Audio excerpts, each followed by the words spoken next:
अब दूसरा प्रश्न है, निर्मल पर्याय वर्तमान में विद्यमान नहीं है, फिर ये जीव निर्मल पर्याय से कैसे ममत्व करता है?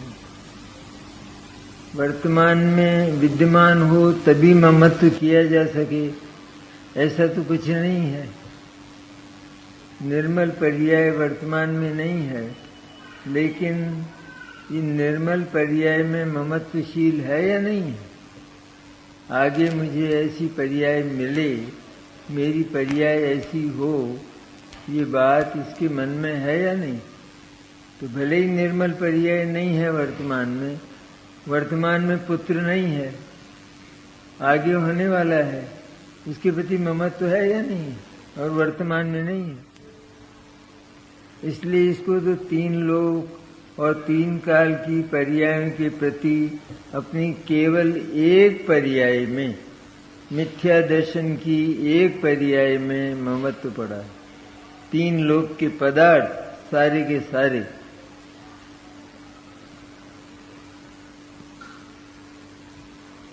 भविष्य की पर्याय नहीं है ना, भविष्य की पर्याय नहीं है तो भी उस भविष्य की पर्याय के प्रति इसका अत्यंत ममत्व है या नहीं है? ये चाहता है या नहीं उसको? इस तरह से अनंत पर्यायों के प्रति और अनंत पदार्थों के प्रति केवल एक पर्याय में ममत्व पड़ा रहता है। एक पर्याय में, उस एक पर्याय का परित्याग कर दे तो ये तीन लोक और तीन काल संबंधी मिथ्या दर्शन का अंत हो जाता है। वर्तमान की केवल एक पर्याय, विकार भी केवल है तो इतना, तो वर्तमान पर्याय के विकार जितना। आगे की पर्याय का विकार वर्तमान में नहीं, पिछली पर्याय का विकार पिछली पर्याय में चला गया। अब वर्तमान में अगर संसार है तो केवल इतना सा है। हम संसार को महासागर कहते हैं और ज्ञानी संसार को गाय का खुर कहते हैं, गाय के खुर जैसा है। वो तो ज्ञानियों को तो चूंकि कला मालूम हो चुकी है ना कि मैं तो संसार रहित, भव से रहित, जिसमें भव का नाम निशान नहीं है, ऐसा जो शुद्धात्म तत्व है वो मैं हूँ, वो मेरा है, ऐसा उन्होंने जान चुका है। तो जिसमें भव नहीं, भव सागर नहीं, तो मेरे को भव सागर का क्या डर है, मेरे को भव का क्या डर है? तो इस आस्था से हम कभी च्युत न होने के कारण ज्ञानी हमेशा निर्भय रहते हैं। और कहा भी जाता है, रागादि की अपेक्षा संसार कहा भी जाता है, तो कहते हैं ये कहाँ महासागर है ये? अरे मैं एक क्षण शुद्धात्मा का अवलंबन लूंगा जिसमें तो इसकी धज्जियां बिखर जाएंगी, इस राग द्वेष की, पुण्य पाप की। इसलिए वास्तव में शुद्धात्मा का अवलंबन होने के कारण ज्ञानी को उन समस्त ही निर्मल पर्याय, विकारी पर्याय, सारा जगत, इनसे ममत्व छूटा हुआ रहता है।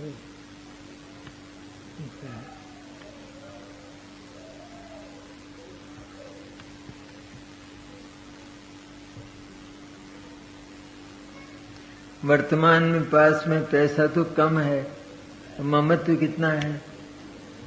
कितने पैसे के प्रति में, कहाँ है वो पैसा? वर्तमान में नहीं है, लेकिन कितना ममत्व कि अटूट हो, इतना हो कि उसकी गिनती ना हो, इतना हो, तो ये ममत्व है या नहीं आगे के उसके प्रति? वो विद्यमान नहीं है, लेकिन विद्यमान न होने पर भी इसने अपने मिथ्या दर्शन की कल्पना में विद्यमानवत उसके साथ ममत्व किया है।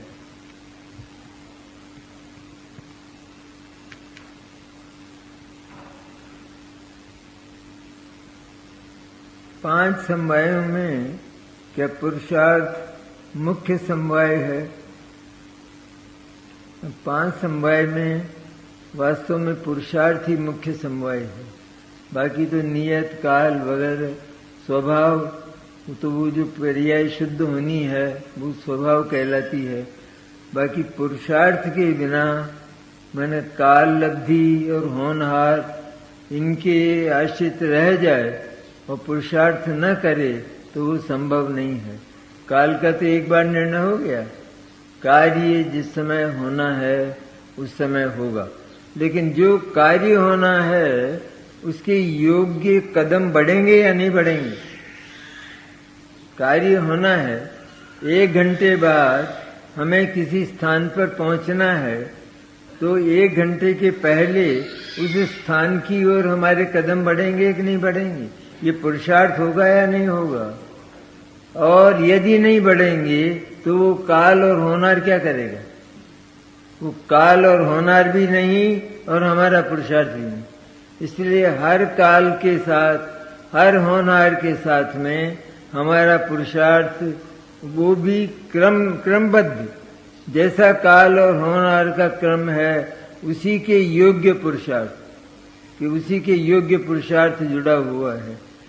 कोई बालक जैसे ABCD सीखता है तो उसका जो पुरुषार्थ है वो उस ABCD के साथ जुड़ा है ना, उसी के साथ जुड़ा है ना, कि वो उसके साथ MA की कक्षा के साथ में अपना पुरुषार्थ जोड़ दे, क्योंकि वो तो क्रम से आनी है ना।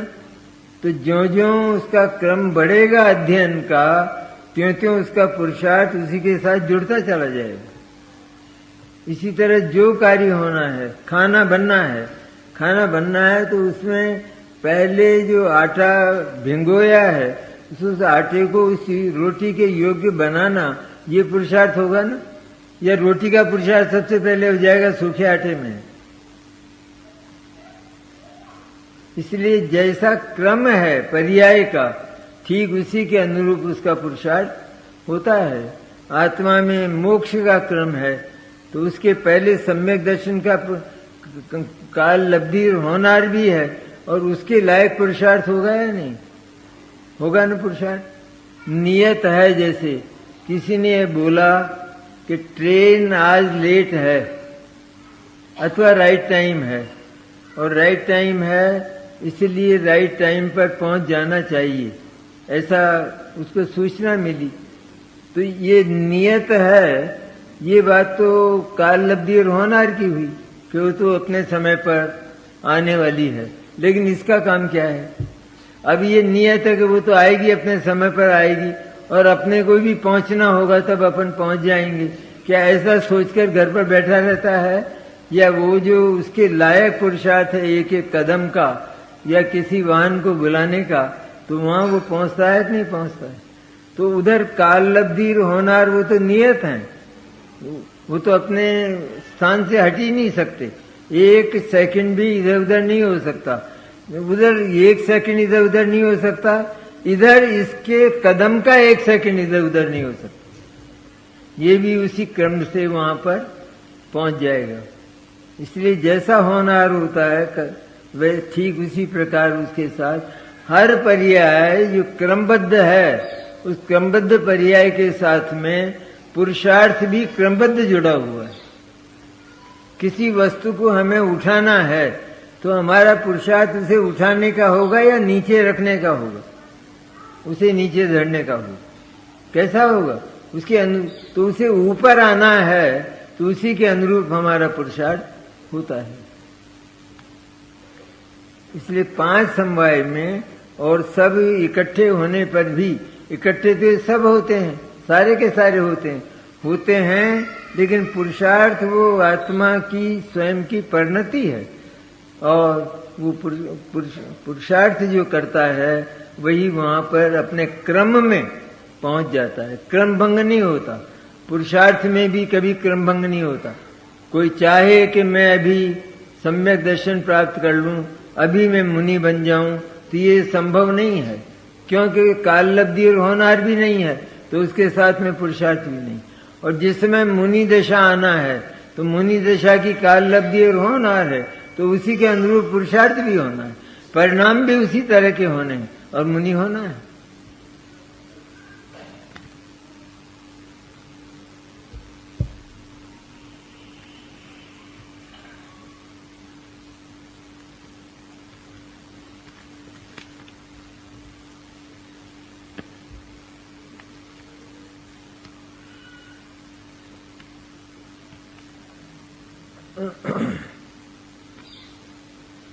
ये दूसरा प्रश्न है, स्वपर प्रकाशक शक्ति का परिणमन किस रूप में होता है?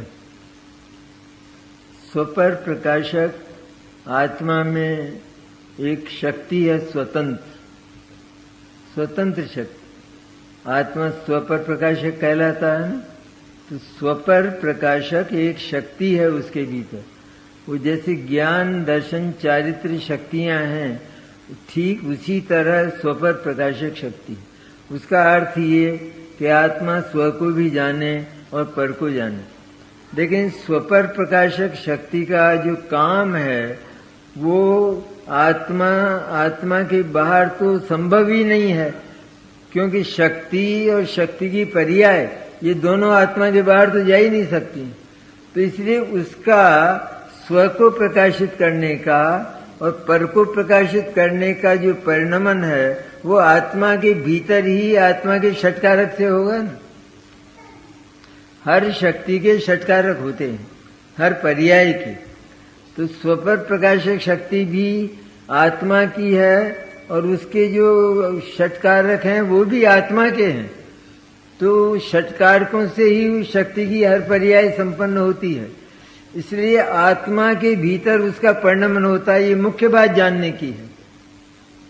आत्मा स्व प्रकाशकता के द्वारा स्व को जाने और पर प्रकाशकता के द्वारा बाहर के पदार्थ को जाने, ये बात गलत है, ये बात मिथ्या है। लेकिन स्वपर प्रकाशक शक्ति आत्मा के भीतर रहती है और उसका परिणमन, उसकी पर्याय भी आत्मा के भीतर ही होती है। तो भीतर ही पर प्रकाशकता भी होना चाहिए, और पर भीतर है नहीं, पर पदार्थ भीतर नहीं है, पर प्रकाशकता आत्मा के भीतर है। स्व प्रकाशकता तो है, वो स्व को जानता है, स्व को प्रकाशित करता हुआ स्व संवेदन करता है, स्व की स्वात्मानुभूति करता है। तो ये तो स्व प्रकाशकता तो है, ये तो समझ में आती है। लेकिन पर प्रकाशकता में तो कहते हैं पर प्रकाशकता का परिणमन तो भीतर, और जाने बाहर के पदार्थ को ये कैसे हो सकता है? वो शक्ति क्या बाहर निकलेगी, क्या बाहर जाएगी? इसलिए पर प्रकाशकता भी भीतर ही भीतर परिणमित होती है। उसका अर्थ ये कि आत्मा एक स्वतंत्र ज्ञायक तत्व है, उसको तो ये जानता ही है।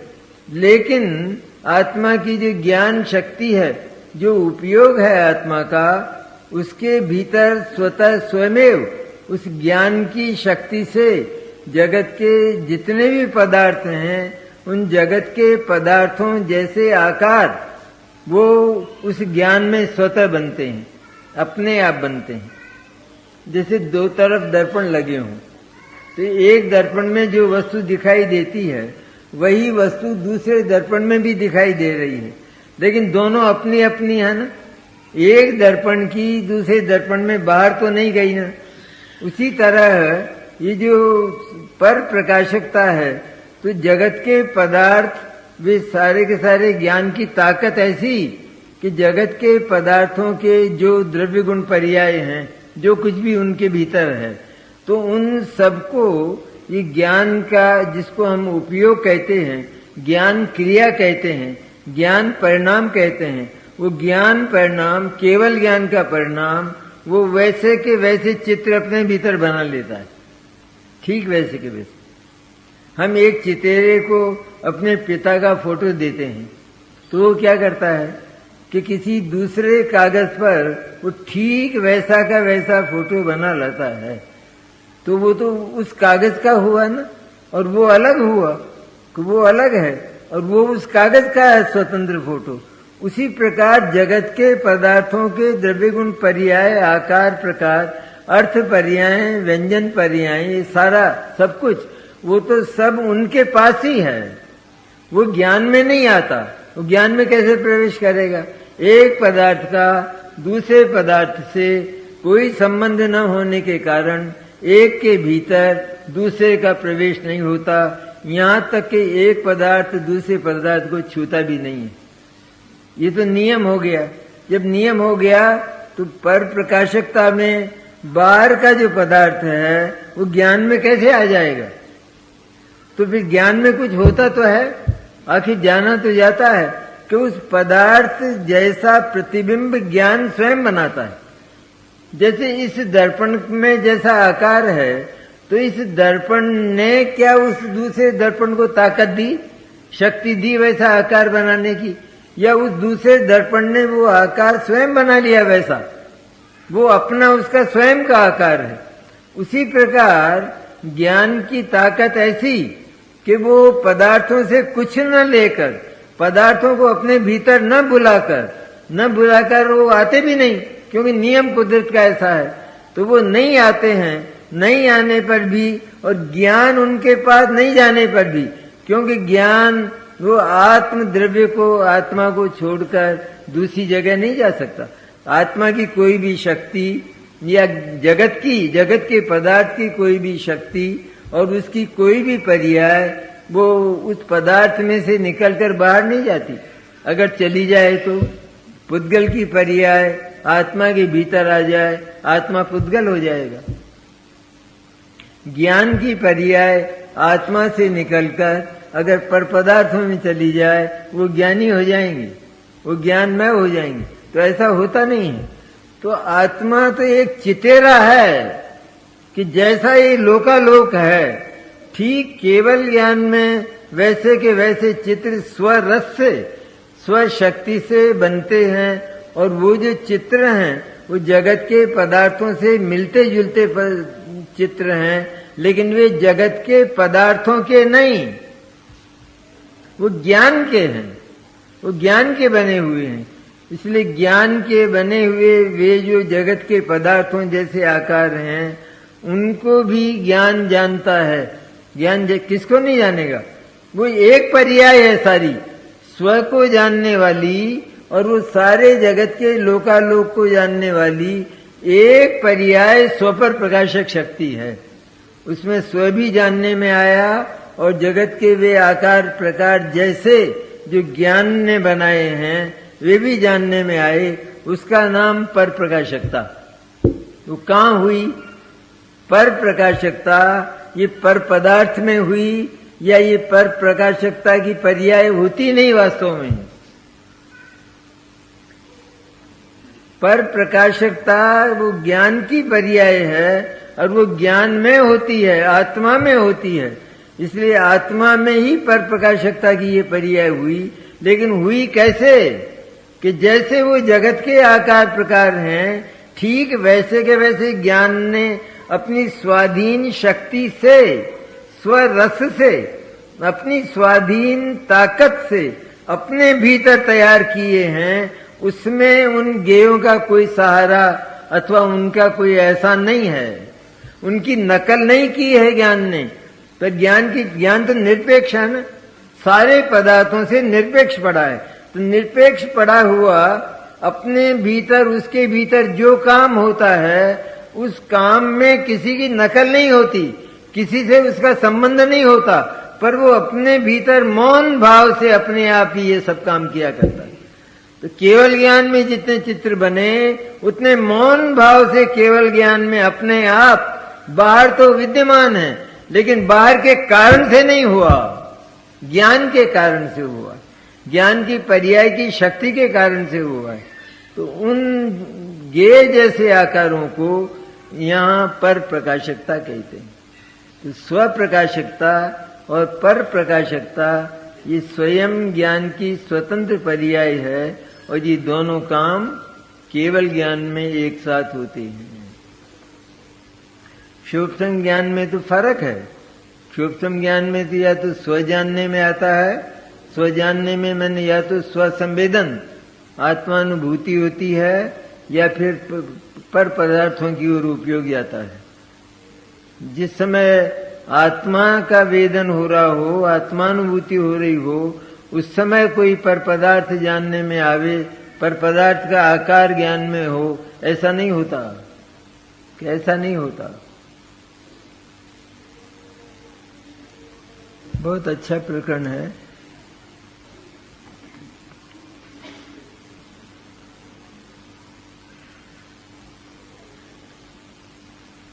श्रद्धा की एक पर्याय संपूर्ण विश्व में ममत्व किए बैठी है तो द्रव्य व पर्याय दोनों को एक साथ ममत्व देने में क्या आपत्ति है? कि हमें तो आपत्ति नहीं है, लेकिन आपत्ति खड़ी हो जाती है द्रव्य को, क्योंकि द्रव्य है ध्रुव और स्थायी, कभी नष्ट नहीं होने वाला।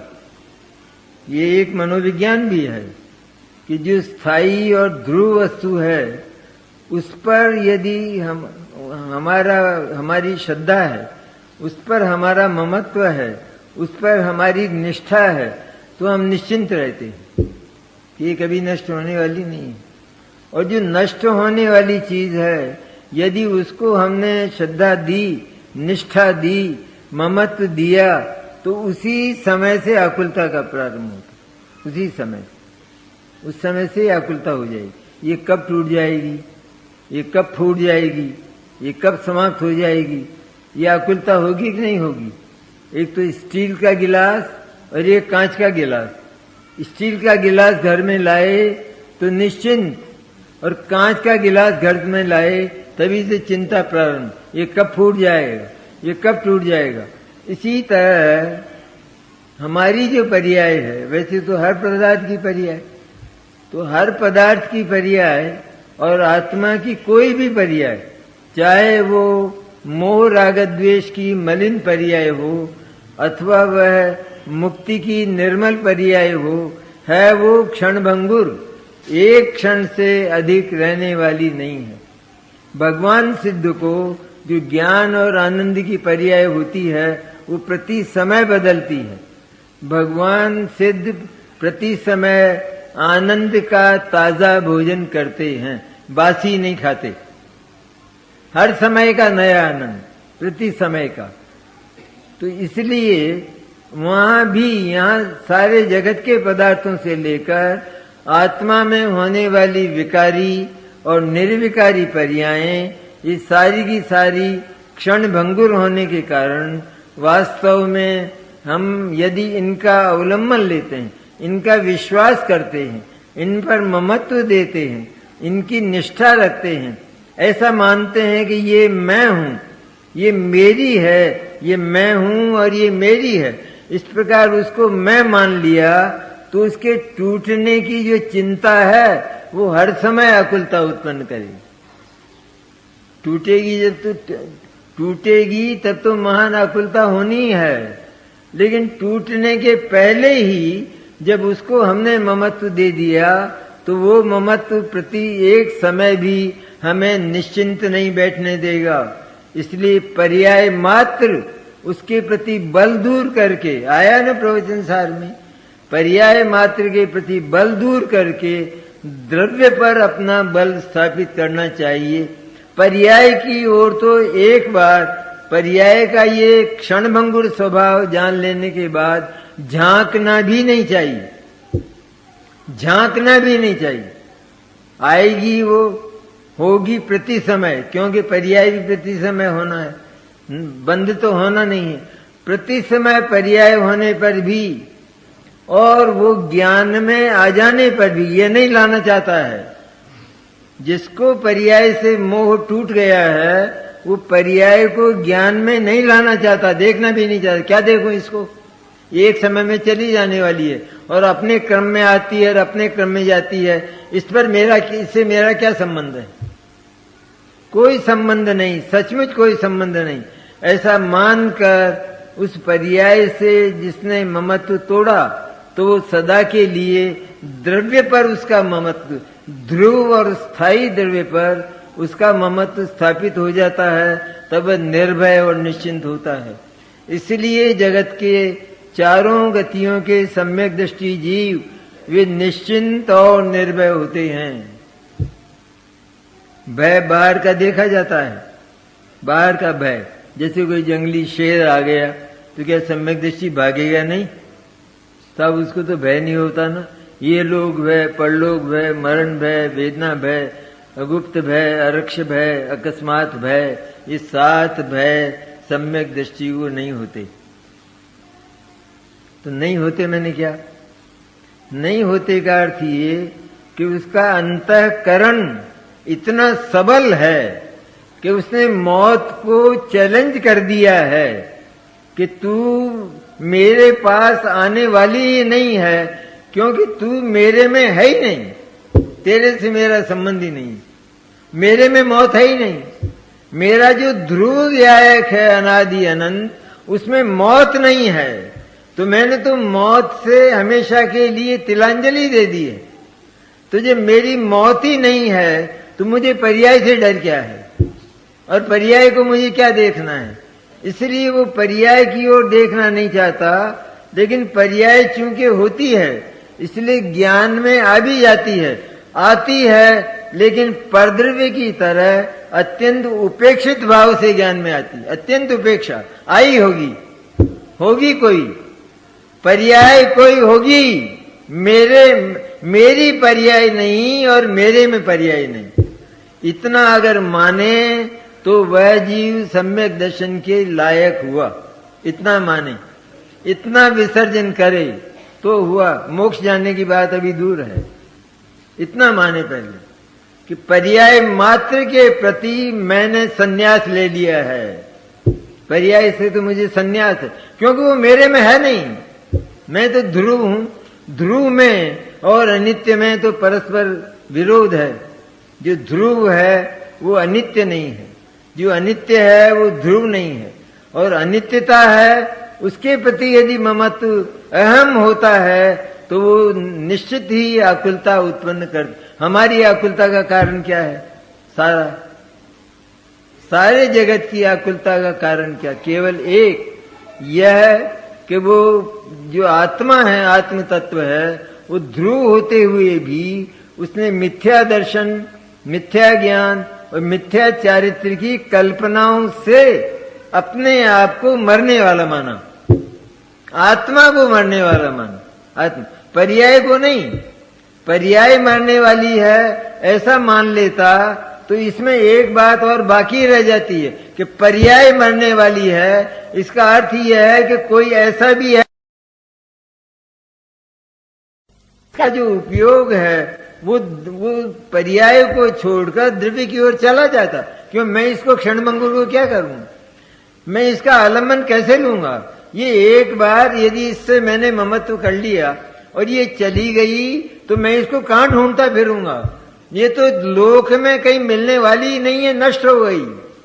इसलिए पर्याय तो मिलने वाली है ही नहीं, वो उपलब्ध होती नहीं है। आचार्य ने लिखा है प्रवचन सार में कि एकमात्र वो जो ध्रुव शुद्धात्म तत्व है वही उपलब्धमान है, पर्याय उपलब्धमान नहीं है, क्योंकि वो नष्ट हो जाती। एक बार जो पर्याय आई वो गई ना, गई तो वो कहां गई? कहां गई वो पर्याय? आई ना वो पर्याय। अरे आई तो कहां से आई? पहले तो थी नहीं, पहले नहीं थी लेकिन आई, आई लेकिन गई। तो आई कहां से और गई कहां से? कि पर्याय की अपने षटकारक की स्वतंत्रता इतनी है कि वो द्रव्य में इकट्ठी न होने पर भी द्रव्य में शक्ति तो है। जैसे बीज में शक्ति होती है कि वो बहुत बड़ का वृक्ष लगाएगा आगे जाकर, लेकिन वर्तमान में केवल शक्ति, पर्याय तो नहीं शामिल है उसमें। बड़ के पत्ते भी हैं क्या उस बीज में? किसी को दिखाई देता है क्या? नहीं है ना। वो नहीं होने पर भी वो पत्ते अपने समय पर आ जाएंगे। बीज में कहां है? पत्ते के रूप में कहां विद्यमान है? और झड़कर चले जाएंगे और बीज रह जाएगा, ज्यों का त्यों रह जाएगा। उसी तरह द्रव्य में पर्याय वो कोई समुदाय के रूप में विद्यमान नहीं है। तोड़ेमल जी ने तो लिखा है कि द्रव्य तो अनंतानंत पर्यायों का समुदाय है, शुद्ध पर्याय, ऐसा लिखा है। उस समझने की है बात अलग है कुछ। अपन जो बात कर रहे हैं वो बिल्कुल आगम की है, वो भी आगम की है, लेकिन वो बात अलग समझने की है। यहां तो यह है कि द्रव्य में पर्यायों का समुदाय नहीं है, केवल एक पर्याय वर्तमान की है, वो ज्ञान की हो अथवा अज्ञान की हो। वर्तमान की अज्ञान की मिथ्या दर्शन, मिथ्या ज्ञान, मिथ्या चारित्र की पर्याय का वर्तमान में क्षय होकर आगे सम्यक दर्शन ज्ञान चारित्र की पर्याय प्रकट हो जाए तो उसका मोक्ष है। तो केवल वर्तमान पर्याय जितना विकार है, पिछला विकार वो पिछली पर्याय के साथ गया, आगे का विकार यदि आने वाला है तो आगे की पर्याय के साथ आएगा, लेकिन उससे पहले ही वर्तमान पर्याय में जो विकार है मिथ्या दर्शन आदि का, उसका यदि क्षय हो जाता है तो उस जीव का मोक्ष हो गया। तो संसार कितना कि गाय के खुर जितना। प्रथम तो वो है ही नहीं संसार। ज्ञानियों ने तो लिखा, हमको कछु भय नाही जान लियो संसार, कि हमको कोई भय नहीं है, जान लिया संसार। कि संसार है कहां?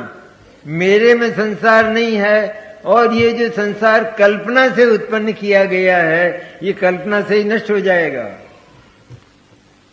इसमें क्या दम है? संसार में दम कहां है? एक बार ज्ञान, भाव शुद्ध ज्ञान शुद्धात्मा की ओर झांक ले तो संसार की धज्जियां उड़ जाती। क्या दम है संसार में? इसलिए ज्ञानी भव सागर को स्वीकार नहीं करते। ये भव सागर नहीं है, ये भव जो है वो गाय का खुर है। इसको यूं उल्लंघन कर दूंगा मैं एक क्षण में, ऐसा है। इसलिए श्रद्धा की पर्याय उस सारे जगत को ममत्व दे भले ही, तो झूठा है। जगत को ममत्व देना झूठा, उसका कौन है जगत? लेकिन आत्मा को अपनी पर्याय को ममत्व देने का भी अधिकार नहीं है, वो अज्ञान है। क्योंकि वो पर्याय एक क्षण में चली जाएगी, और ममत्व में वो ममत्व जिसको दिया गया है वो पूरा का पूरा आत्मा माना जाता है। ममत्व का अर्थ क्या है? ममत्व मेरा है केवल इतना नहीं है, लेकिन जिसको हम ममत्व और अहम देते हैं वो पूरा आत्मा माना गया है। तो जैसे जीव ये कहता है कि मुझे राग हुआ, मैं रागी हूं, तो ऐसा अज्ञानी जो बोलता है वो तो पूरे के पूरे उस ध्रुव आत्म तत्व सहित वो जो पर्याय है उसको वो आत्मा मानता है।